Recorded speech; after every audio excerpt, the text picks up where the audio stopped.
Welcome to Friday's edition of the All 32 Pod. Mike Giardi alongside Will Parkinson. Week 10 is upon us, and it started with an unbelievable game, which we're going to get to in just a second. As a reminder, as always, this show brought to you by Prize Picks, the exclusive daily fantasy partner of the CLNS Media Network.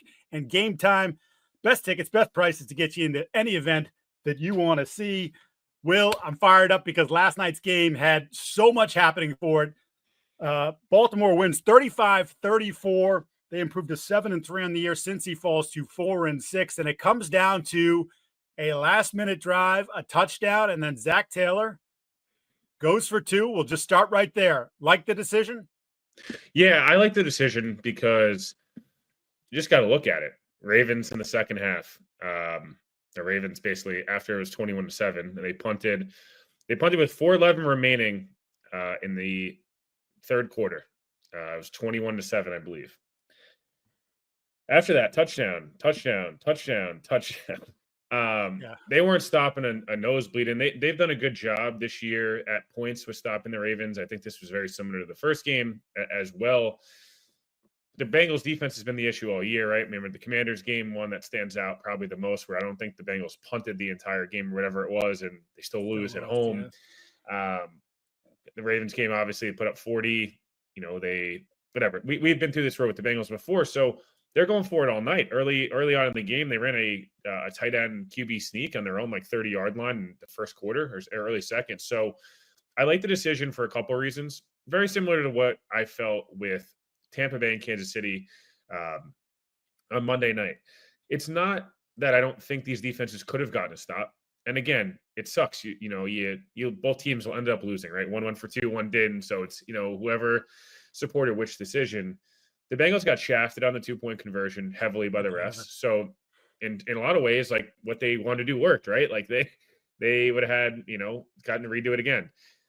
But also, if you knew you weren't going to get a stop there, then what, go down swinging with your quarterback, who's the best, if not the second best player in the field. Mike, to me, I think we've done a lot of this. Sometimes I think teams are so overly aggressive. It's like baseball. It's like who's so uber analytical, and then there's teams that aren't.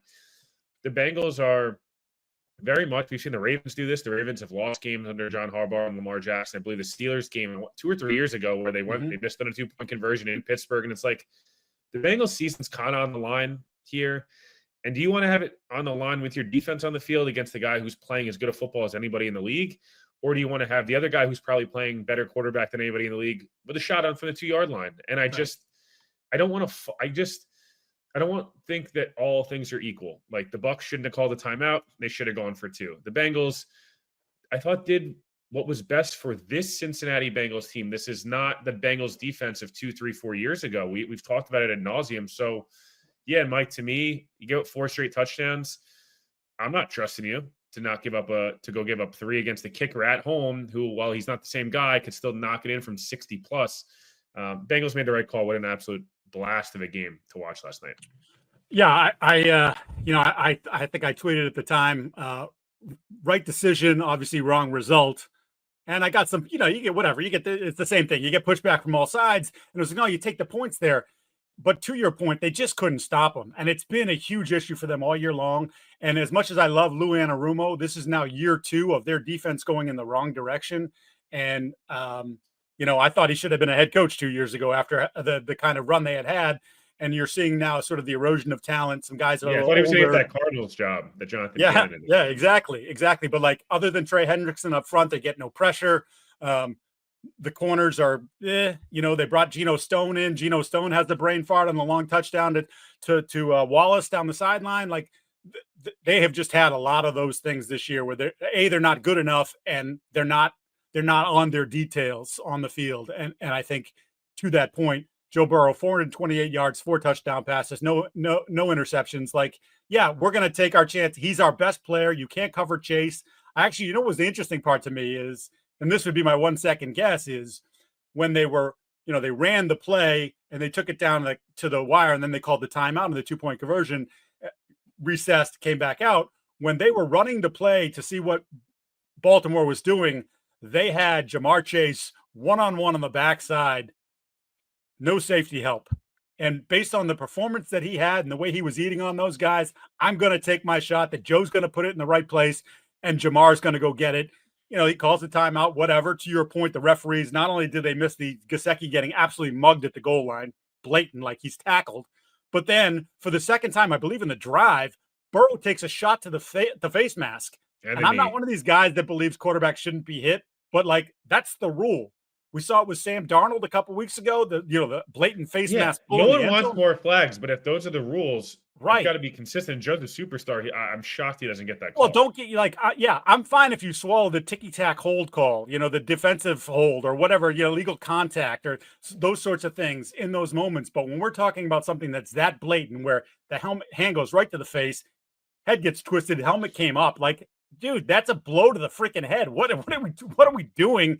And I give Al Michaels credit, who he gives absolutely no bleeps anymore, but he's just like, too many games like this year. Too many times that we watched an excellent football game, two quarterbacks playing at elite levels, Jamar Chase going nuts, and at the end of it, we're still left with, but the refs factored themselves into the game in a way you just don't want. That shouldn't be what we're talking about today, but it has to be because that's part of the story last night. So very disappointing. Mike, I had a question for you on your Ravens. Shoot. We know the Bengals are at best probably going to be the 7th seed at this point. Maybe they're the 6th if they're able to beat Pittsburgh twice, and they're not dead by any means. But this 3-week stretch is tough. I believe they have, they have the I've got it. It's Chargers at the Chargers, Steelers at Cowboys, at Titans, Browns, Broncos, at Steelers to end the year. They're 0-5 in games decided by 6 points or fewer. Feels like of those 7 games, there's 4 or 5 that should be wins. Should be, never want to, you can't just guarantee it in the league, but it almost feels like they got to win 6 or 7 probably to get in. Yeah, they're in a, I think if they got to get to 9 and 8 to have a shot, but they're going to have to beat Denver and they're probably going to have to beat Pittsburgh at least once, if not twice. My question's more about, I think, look, you're going to pay Jamar Chase going forward. You're going to have, your offense shaped around Chase and Burrow for the next, 5-6 years. You're going to have to add supplemental pieces. I don't really worry about the Bengals long term. I do think that there's some, I mentioned maybe trading off some guys. I know they didn't go that route because they got hot a little bit, and there's no shame in that. I think like you could have traded T. Higgins a couple weeks ago or this offseason, and he's a guy that's not getting any healthier, and someone else's problem would have been paying him 25, even though he's a really good player. Again, I don't worry too much about them. They have the coaching staff and foundation they've seen them work. And next year, we've seen this a million times. It happened with the Vikings 3 years ago into 2. Maybe it happens with the Jets. These other teams, when you're terrible in one-score games, it usually flips and comes back to the mean. My question's about the Ravens because Lamar's playing at an unbelievable pace. I'm sure we'll get a 3 MVPs before 3 playoff wins tweet. Yeah, it'll happen. Lamar's playing unbelievable. The offense is really hard to stop. Monken's calling awesome stuff. Derrick Henry's much better than I thought he'd be a big stats, not great film guy. He's been both. Yep. So credit to him. Kyle Hamilton's now hurt. This defense already sucks. And I don't think I'm being I don't think I'm being harsh enough. I mean, they're horrible on defense. And yes, run defense, Roquan's a madman, and they're able to stop it. But I also think part of the reason they're so good on the run defense, and this is, not that we relate back to the Jets, but there's a lot of ways the Jets were always first or second in pass defense. Yes, they're good, but teams are just running the ball the whole time, or teams are just throwing the ball the whole time. I mean, last night, what did Burrow threw the ball, 56 times? Yep. Who needs to run the ball if you're going to throw for 404 tutties? So are you worried? Their goal is playoffs. I'm absolutely. You can't really add much now. It's no. Past. I think we talked last week. Trey White. The Deontay Johnson trade. When I saw the trade, when I saw Baltimore made a trade, I'm like, oh, they added a pass rusher or some secondary help they need it. And no, it's Deontay Johnson. I get it. You're doubling down on the strength, but your secondary, you're 32nd in pass defense. It's not getting any better. It just got worse. The numbers just got worse based on this performance. And Marlon Humphrey, who is still a damn good player, maybe not what he was 2 or 3 years ago because of the injuries and whatnot, but still really good.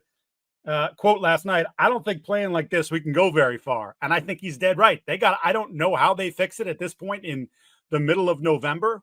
And again, at 7-3, I guess they have a little leeway here in terms of, barring an unbelievable collapse, they're going to be in the postseason.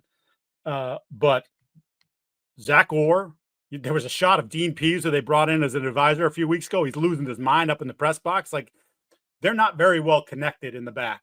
And you see it over and over again.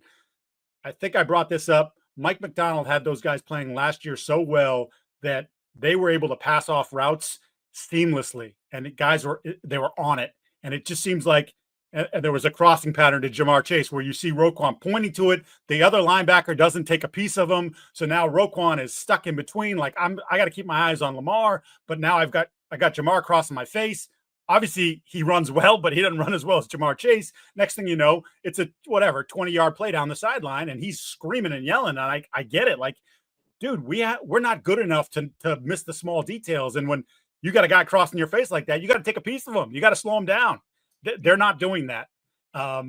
So there is whether it's a disconnect, whether there's some of the youth in the secondary. Wiggins, obviously the first-round pick, gets a lot of playing time. Whatever it may be, I thought it would have gotten better, and it's not getting better. And I wonder now, is this what you're just going to have to live with and hope your offense wins you 38, 35 games in the postseason, which I think we know is kind of hard to do. Yeah, a couple of things. One, and we'll finish up on this game here. They're giving up 300 yards a game through the air.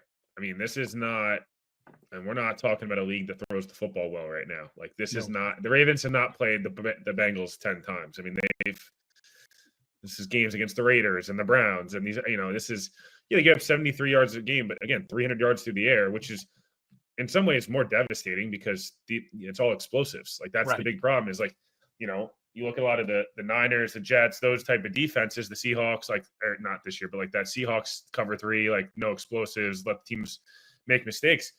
This is the opposite. I mean, they're giving up 25 plus a game. And, just in context, not the total yards really means anything anymore, in terms of, just total defense and stuff. We know those metrics or DVOA and those things are a little bit more indicative of how good you are.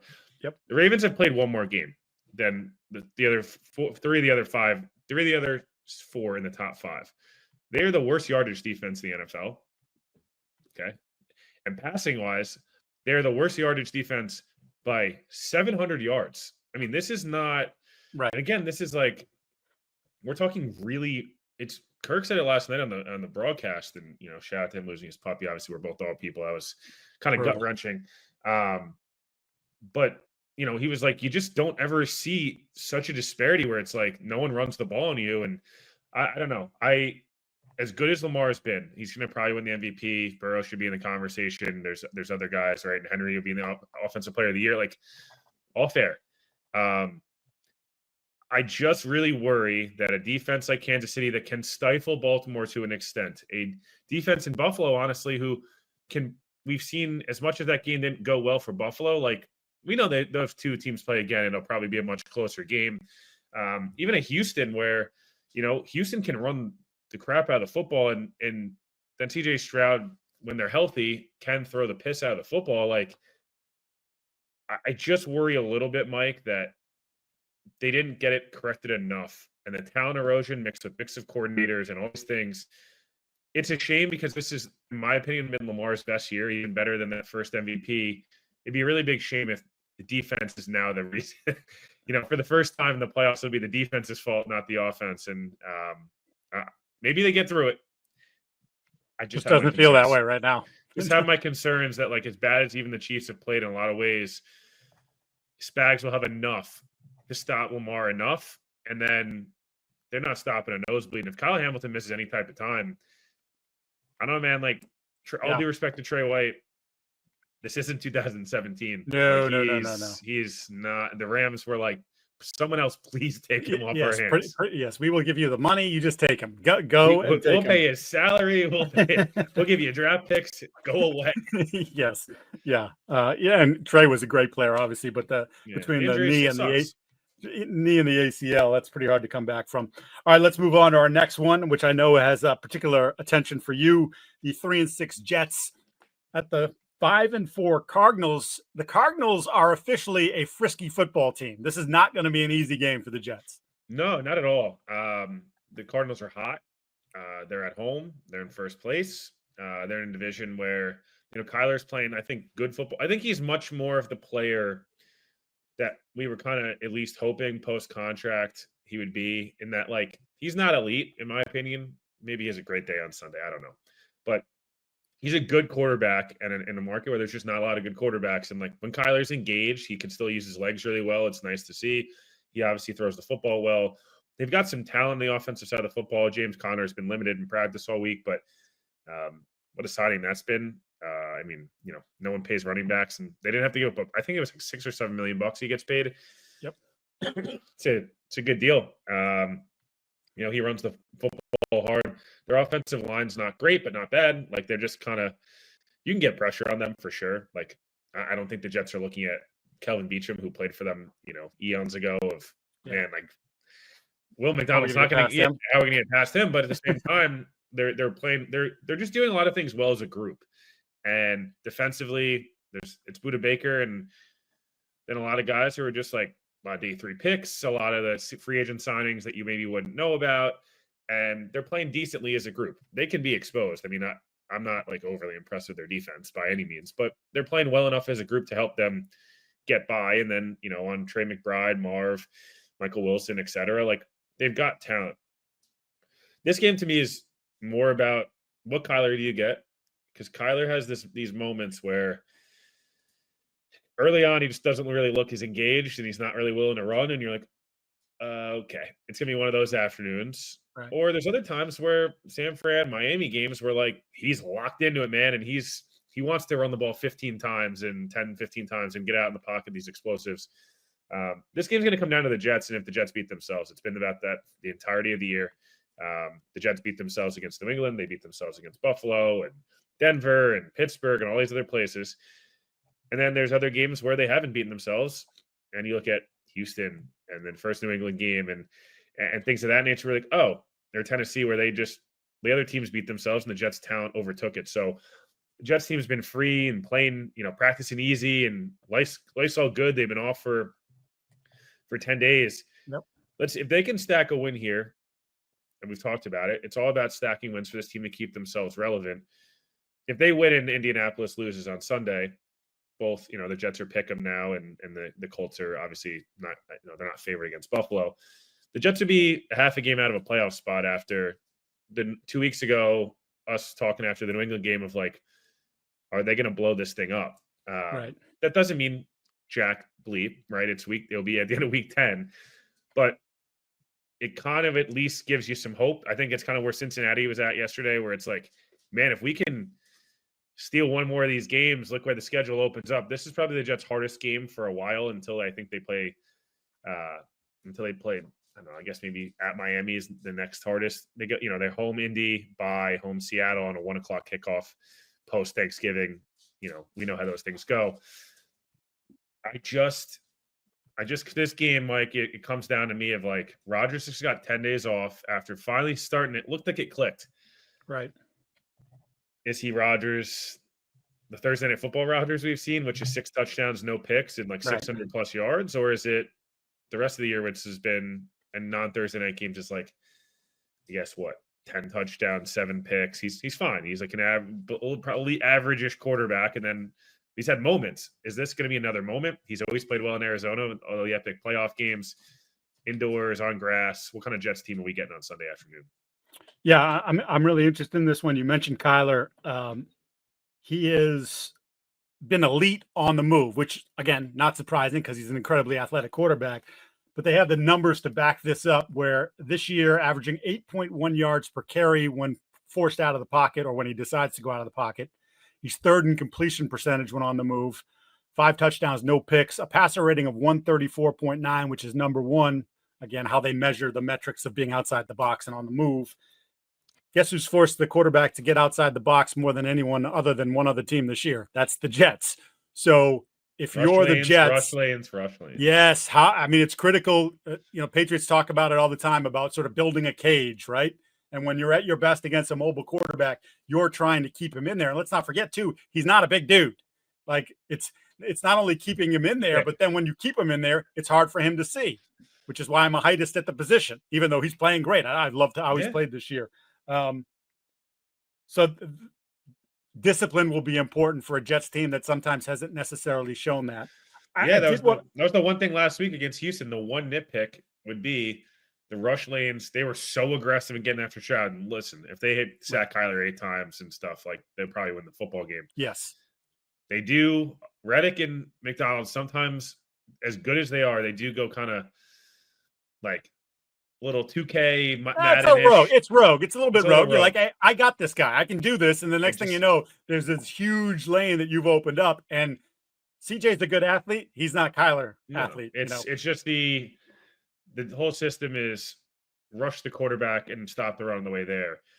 I wonder if the Jets this week go, Quincy's going to spy Kyler all game, and we're going to take 2-3 steps upfield, and we're almost going to kind of like play that like you're not going anywhere, and we're just going to stand hands up and try to bat the football down and make you make a decision. Mush rush, right? Like Keep it in front of you. Yeah, not easy to say mush rush, by the way. No, I would have botched that. Thank God you said it.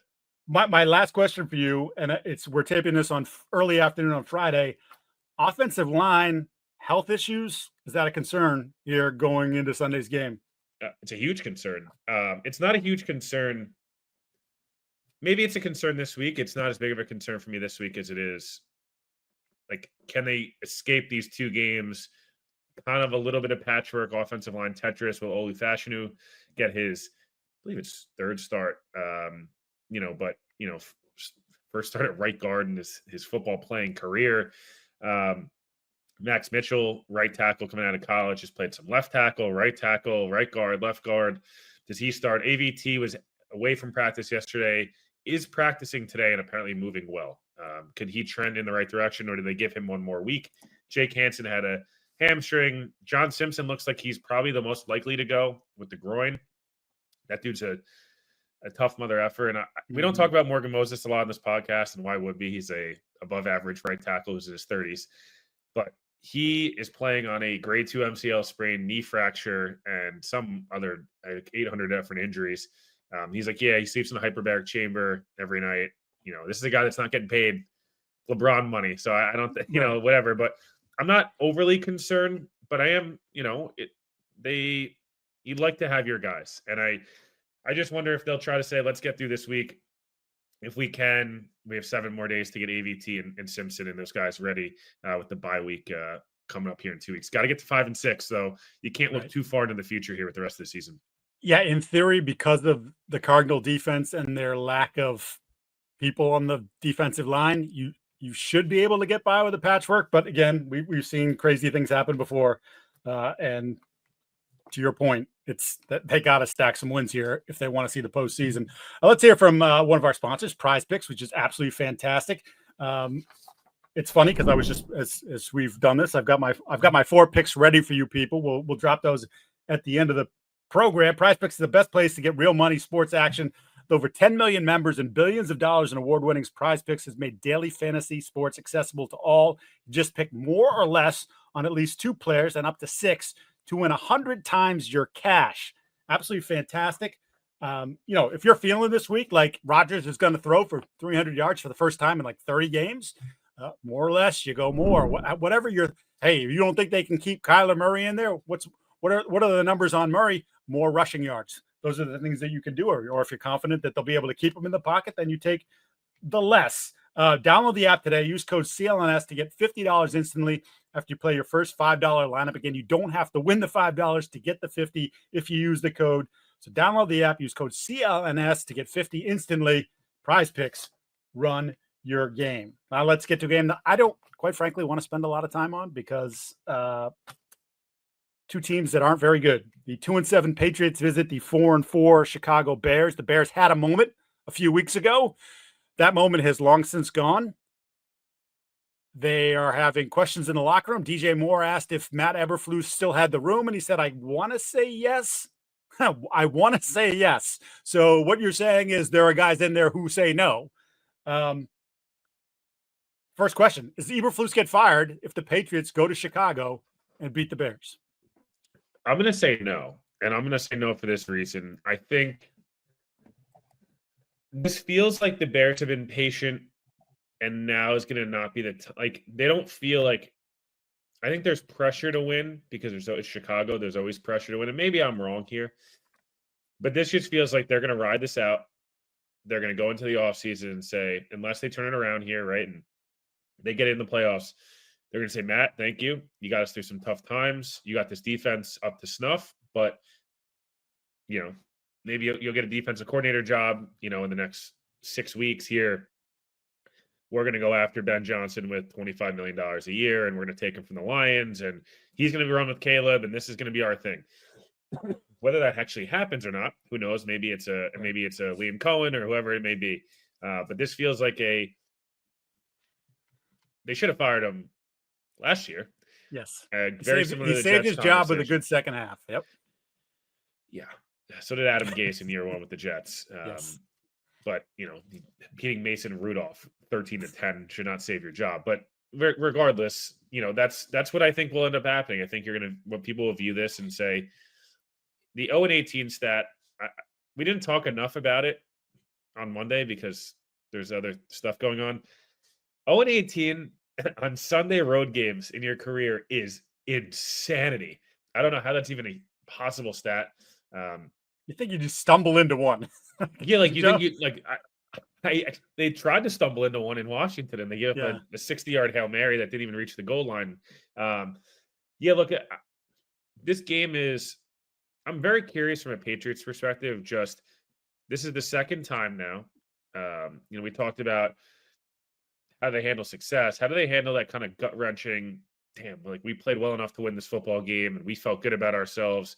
We had to come back on the last drive, and we lose. Kind of felt a little Seattle game-ish. Very different games, just the emotions of it. Do they look like the way they did against the Jets in week 3, where they got steamrolled? Or do they look like a team that they've kind of become, where I feel like they're pretty competitive every week? And, if you lose because of talent, it is what it is. But Caleb's this Bears offensive line looks like poop, to keep it PG. And Caleb looks like he got into some really good habits, and recently there are some really bad habits coming back.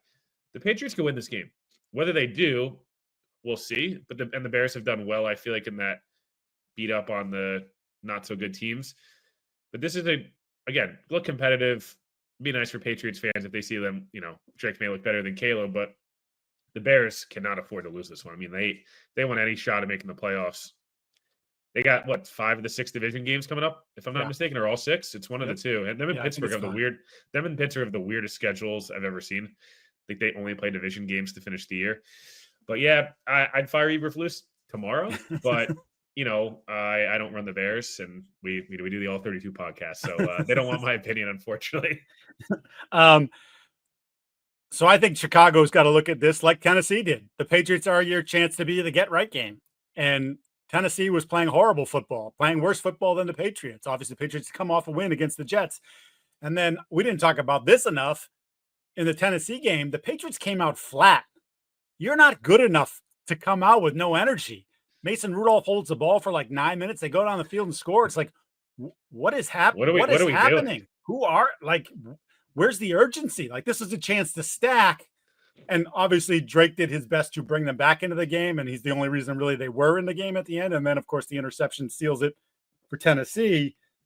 So if Chicago has any heart, then any sort of, if Eberflus still has even the little bit of sway over that locker room, then this is a game where they see we can beat the Patriots and we can be back to 5-4, and we can postpone the talk about firing the coach, and the playoff thing is done for us, whatnot.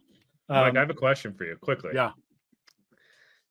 If I told you right now, the Bears, if I gave you the over-under of 1.5 for the Bears wins remaining in the season, what would you say? Is that a crazy statement? I'm going to read you their schedule quickly.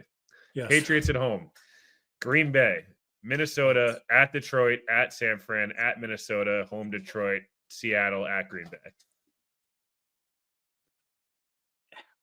I would say the over, but I say the over as in 2. Yeah, as in 2. They legitimately, they might end up starting 4-2 and finishing 5-12. And it's not even that they're a bad team or anything. It's just they had to basically go 5-3 and hope Minnesota wasn't good and hope Seattle's not good and New England's not good to get to 8-9 wins. Maybe I'm wrong. This team feels like a team that's like a arrow pointing up, but like finishes the year pretty bad. Because the Packers and Detroit and even Minnesota are very good. And I don't know. I don't see a path for them unless they get hot here and Caleb starts looking like awesome. They're just not well coached enough for me. No, Shane Waldron, if you look at the offensive game film. JSN, you saw that at the Super Bowl. Oh. JSN was like, he got another job? Yeah, good luck with that. Stop me if you've heard this before. It looks like for the 9th time in 10 games, the Patriots are going to run a different offensive line out there. Mike Onwenu, who is a good right guard, a competent right tackle, has been lining up at left guard this week. Now, left guard has been a massive problem for the Patriots over the last 3 weeks. Michael Jordan, not the great Michael Jordan, but the journeyman offensive lineman who had a couple nice weeks there, has regressed badly. And so it appears Onwenu's going to go to left guard. Layden Robinson, the rookie who started against Tennessee and had to be yanked because Jeffrey Simmons was eating his lunch, will be back at right guard. And I was left with the thought that, did these guys know what they're doing? And I'm not saying that this can't work, because I think obviously they believe that Robinson has a chance to be part of their future. And obviously they paid Onwenu good money. And he's, as they've told us, he's their best offensive lineman, even though he's not having his best year. Just trying to find the right places and the right people in the right places. But this reminds me of Belichick, and he clearly didn't get it right at the end, and he clearly deserved to go. But one of the things that he used to insist upon and would rarely make a move like this is, I don't want to weaken another spot, a good spot, to try to salvage a different spot. Now, he had to do it last year with Onwenu, right? He had to kick Onwenu out to right tackle because right tackle was an absolute dumpster fire. So it's not like he hasn't done it, but for the better part of 20-something years, it's like, nope, Mike's a guard. He's staying at guard. He's a right guard. He's playing right guard. Nope, he's a center. He's not going anywhere else. Cross-training tackles. Nope, Matt Light's a left tackle. Not going to play him at right tackle. He's a left tackle. That's his position. I'm not messing around with anything else. That's where he stays. And I think this group continues to just be like, close their eyes, throw a dart. Oh, yeah, sure, let's try it. And then they're sort of, this week, there's a little bit of belly aching about, well, it's been hard to find the continuity and the consistency. Well, some of that is because of injury or bad performance. But some of that is because you guys keep just messing with it. They had, based on how they played against the Jets, where they, wasn't a great running football game that day, but they pass protected as best they had all season long. That's the lineup they should have rolled into Tennessee, but they felt compelled to switch it again for that game. So I just... It's like a team with a batting order that's like, I don't know why we can't find a consistency. It's like, well, maybe just letting guys play like 10, 12, 16 straight quarters in a row at one spot, maybe they'd feel better. Right. The roster isn't good enough, so this was it was going to be a problem. But, man, just pick 5 and go with it. Like, just you got to live with it. And you're clearly in a year where you're rebuilding, and this is a multi-year process. So you want to play the kid, play Layden Robinson, but just play him. I would have cross-trained him earlier, and he would have been the left guard 2 weeks ago, when it was clear Michael Jordan was going in the wrong direction, and for whatever reason, City So was a starter last year, can't seem to get on the field this year. Like, okay, well, we drafted Layden. We started him at the beginning of the year.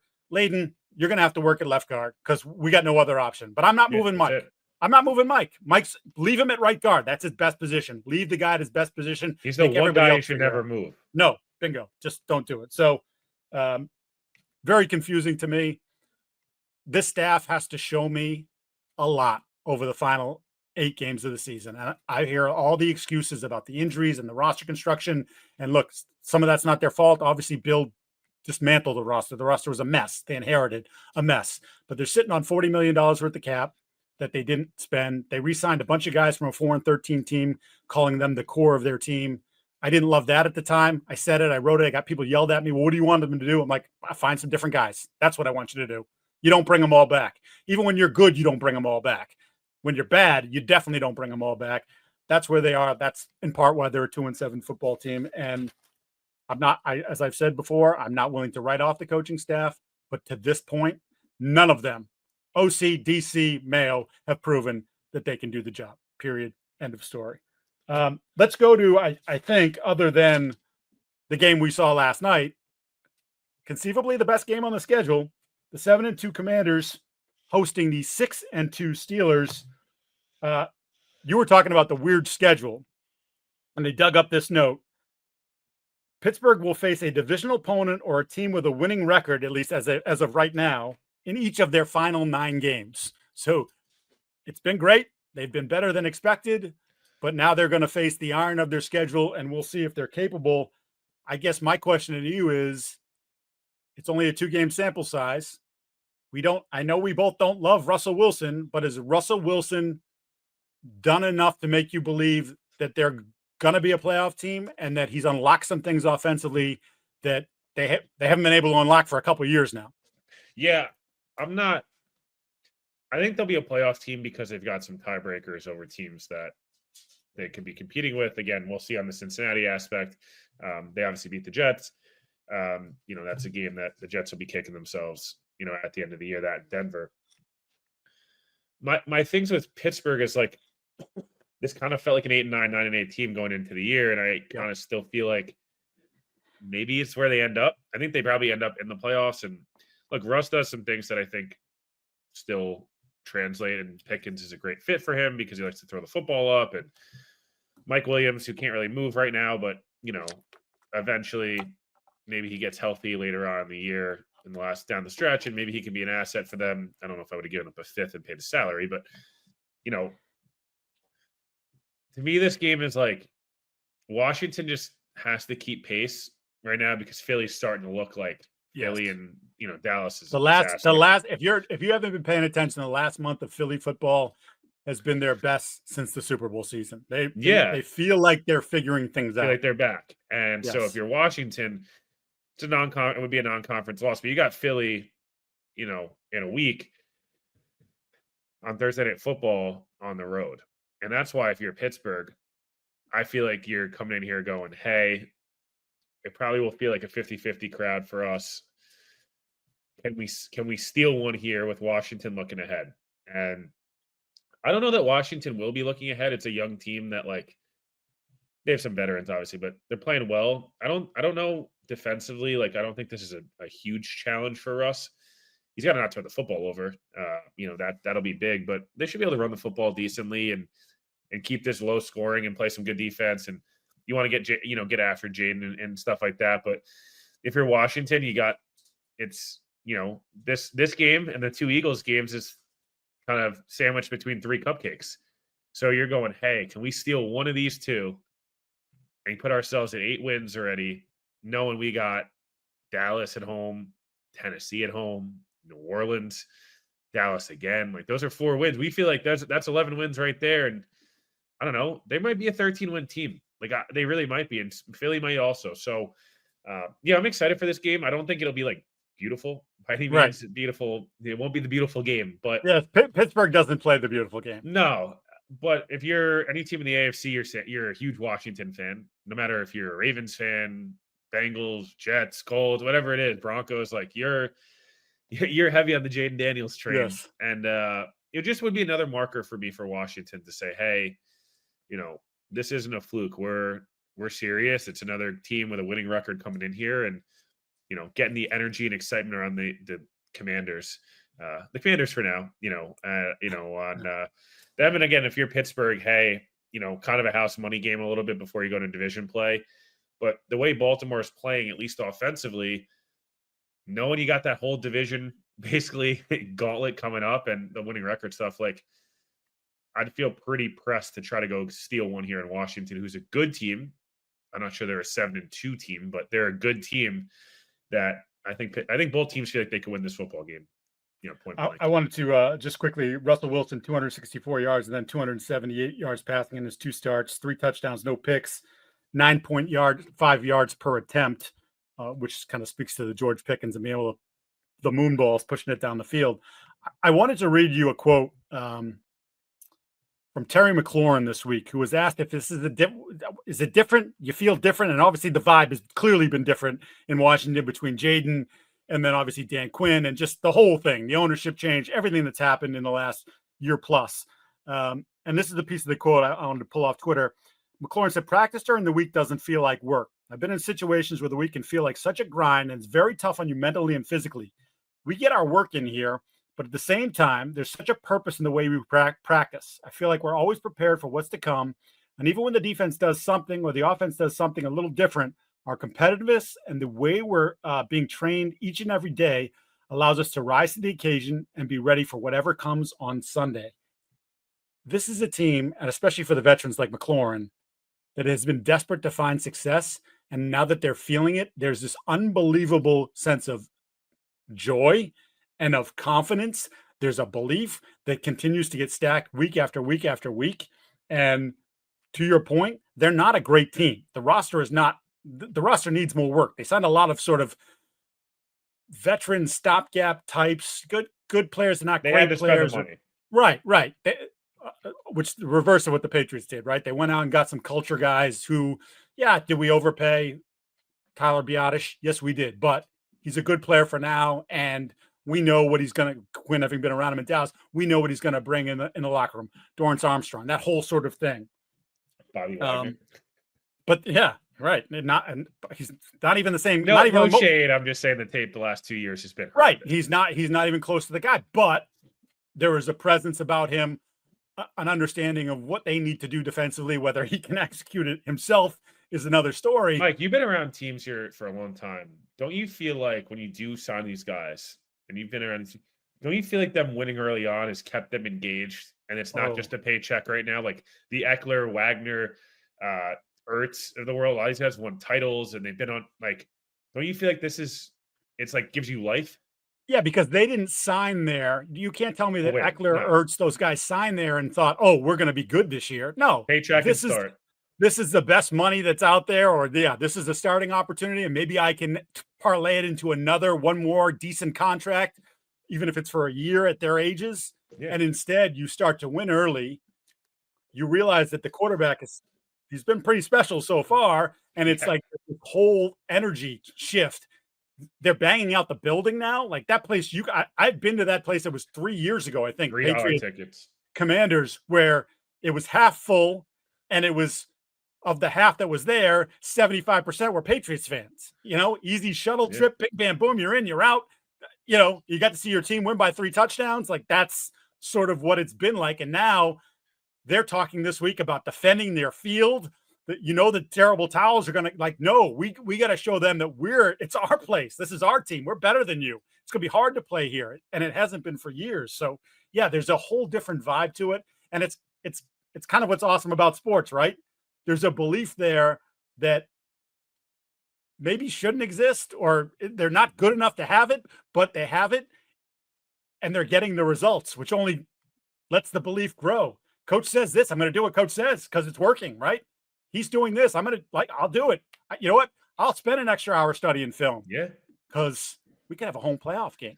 We could win the division. Like there's all these things in play that certainly when they got started back in April and May and OTAs and even during the summer months, we're like, we'll be lucky if we win 6 or 7 games, which I think is where we put them, right? Yeah, it's very. And now we're talking about this as I would be for them and the way they played. I'd be disappointed if they don't make the playoffs. 100%. It would take an injury to Daniels or some sort of unforeseen collapse at this point for them to sort of crater and fall out of the playoff position. So it's a cool story, and I'm really interested in it. I also want to throw one other sneaky little number at you. Did you know they're averaging 164 yards on the ground, third best running football team in the league, the Washington Commanders, only behind Philadelphia and Baltimore. Obviously, Daniels plays into that with his legs, but it's been Brian Robinson and others contributing and getting it done. 2 Daniels stats. The home and away splits are a little funky. He only has 2 touchdowns at home, but obviously they play less games. 2 really important stats for Jaden Daniels in one-score games that ended in one-score games, obviously, right? 80 for 112, 1,015 yards, 71% completion, 1,000+ yards, 5 touchdowns, no picks. Pretty damn good in one-score games. And then last 2 minutes of halves, 21 to 26, 323, 3 touchdowns, no picks. So In one-score games, he's been really good and efficient, and at the end of halves, they've been really good and efficient. They will have to continue that, obviously, here through the stretch run to try to win that division. Let's hear from Game Time. And I got to tell you, so earlier this week, Wednesday, I'm doing TV, and it's NBC Sports Boston, which is the rights holder to the Boston Celtics. Celtics hosting the Golden State Warriors. Massive game because of the Steve Kerr not playing Jason Tatum, that whole thing, right? And I say to myself as I'm sitting there and we're doing an earlier show, it's at normally 6:30. It was at 5:30. We're only doing a half hour, doing some Q&A with one of the Celtics guys during the show. And I'm like, what am I doing that I can't go to the game? So what'd your boy do? Your boy got on Game Time, used the Game Time picks filter, and got himself tickets to the game for a great price. Difficult ticket. The Celtics are a hard ticket to get because defending champs, whatnot. And of course, unfortunately, I saw Steph Curry and Golden State beat the Celtics, but I used Game Time absolutely as easy as can be. Did it from my phone. Bing, bam, boom. Got what I wanted. As I mentioned, the Game Time picks, it filters out the fluff to show you only incredible deals and great seats. So you don't have to waste time searching through thousands of tickets. Download the Game Time app, create an account, use code CLNS for $20 off your first purchase, which, I have $20. It's free. That's free money. Again, terms apply. Create the account, redeem the code CLNS for $20 off. Download Game Time today. What time is it? It is Game Time. Let's get to the last one that it's lacking a little juice for me. The record says it should have juice, but one team's just not playing the way that we thought they were capable of, and that's the Houston Texans, who are playing the Lions. The Lions 7-1, maybe playing the best football of anybody in the league, even though Kansas City, I know, is undefeated. Texans at 6-3. Texans coming off the mini bye after their loss to the Jets. Nico Collins, as of Friday, has been designated to return from IR, although it doesn't feel like he's going to play this weekend. Feels like it's a little too soon as he's coming back off the 4-week hamstring injury. The Texans thing is very interesting to me, and I heard shout out to Chris Sims, the Unbuttoned Pod. I was listening to it this week on one of my 700 walks with my dog, who was a royal pain in the ass this week. And he was talking about, and we've been on this, you in particular, about how the Texans the record has been good, but they've not played good football, at least consistently good football. Yeah. They had, I was raving about them after they torched the Patriots by 20 points, but again, consider the opposition in that one. But one of the things that Sims pointed out, and I think you're seeing the impact on CJ Stroud in year two, is their pass protection has been poor, very, very poor. Yeah. And he was talking about how they use the slide system. And Stroud is having to trust the offensive line and the Bobby Slowick system that they're accounting for the blitzes. And he has to say to himself, okay, well, we should pick this up. It's coming from the right side. And they slide to the left because someone else sees it differently. And the next thing you know, he's looking up and he's got someone bearing down on him that he thought they should have picked up. And there's been a lot of that happening. And there's also just been a degradation of the interior of that offensive line where Scruggs is okay, but Shaq Mason's been below average. Both Greens, whichever one you want to talk about, Kendrick or Kenyon, both had played poorly at the other guard position. Yeah, you saw that up close and personal with what the Jets were able to do to them. Quinnen Williams was in the backfield. Well, actually, they were all in the backfield as they had 8 sacks in that game. But, I mean, CJ was, 11 for 32 in that game? We're talking about one of the most accurate passers. His ball placement generally outstanding. Jets have now owned him in back-to-back years.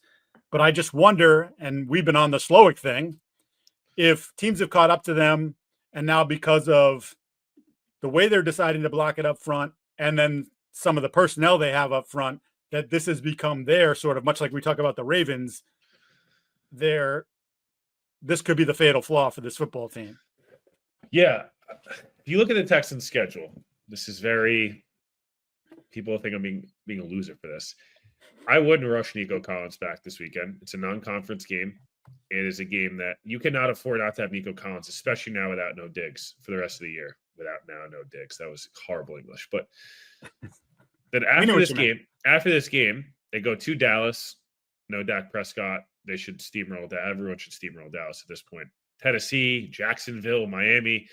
They don't play another game that you'd be shocked that they didn't win until Kansas City, and then the Ravens on Christmas Day. Like, this team, even if they lost their 3 games they aren't favored in, including Sunday afternoon, they'd still be an 11-win team that should coast to a division title and host a playoff game. Yeah, seeding, they probably would drop to maybe the 4 seed as opposed to the 3 seed, and we can have those discussions. And I'm not saying if Nico's healthy to play, you want to win this football game, get yourself back on track. But this is a team that's got a lot of injuries mixed with some bad football, and it feels like I don't know that Detroit's the team I want to be playing right now when that's not happening. Now, that said, we said that about Tampa Bay early on in the year, and they went into Detroit, and they're the one team in the last 2 years I felt like that plays Detroit. It's like the Lions and Rams and the Bucks and the Rams. It's like in the Bucks and the Lions having those receivers and stuff. And look, if Nico and Dell and stuff are healthy, I would have loved to see these 2 teams fully healthy, get it on Sunday Night Football. But yeah,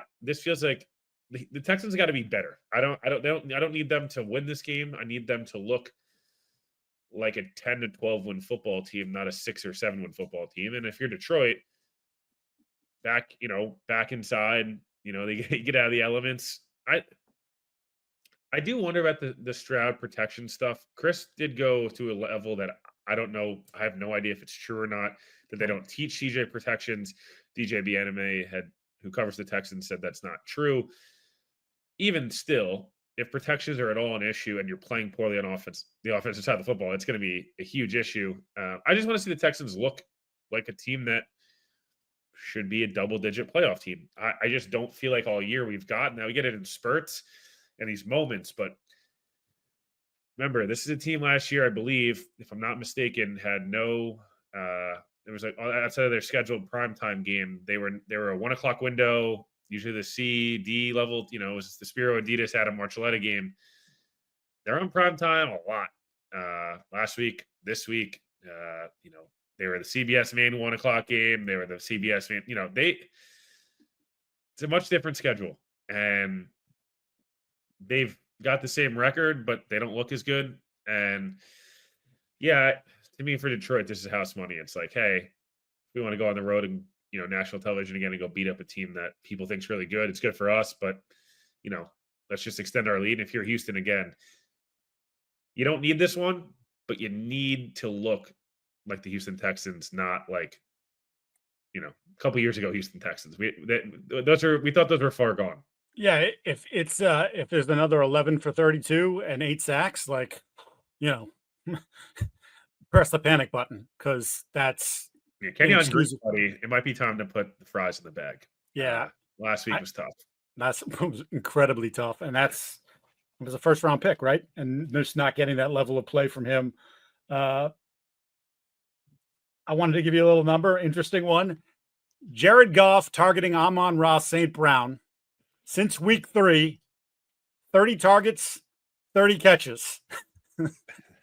A touchdown every week. Sounds fake. At least one. It's like it's the longest streak between a quarterback and either a wide receiver or a tight end since I think 1991. I think the stat was insane. Just absolutely insane. He is so good. They get Jameson Williams back, and again, who knows where his head is at? It's generally not been in the right place, but obviously an explosive dude that has had some explosive plays for them over the last couple of years. So it could just make a 7-1 team better if they can get that guy absolutely locked in. Let's get to our prize picks. I have 4 for you. And 3 of them are going to be out of this Patriots Bears game. Ooh. DeAndre Swift, touchdowns. Take the more on the half a touchdown. Hunter Henry, who is the Drake Maye Binky, more than 42.5 yards receiving. Drake Maye, look, Chicago's a good defense. Edmonds, real good player in the middle. But Drake Maye, the number is 28.5. I'm going to take more on the rushing. Like almost 100. Yeah, I'm going to say he had 95 last week. I'm going to take more on that one. And then my one non-one, and the only reason that I will even peer in on the Germany football game is Malik Neighbors more than 74.5 receiving yards. I will echo you. Daniel Jones, more rushing yards, similar to the Drake Maye thought process. The Panthers stink. Yes. Daniel Jones this is a real. This is a Patriots Jags. It's cruel and unusual. This is like a middle figure to the fans of Germany. I guess they don't know enough. We're giving you 2 crap teams.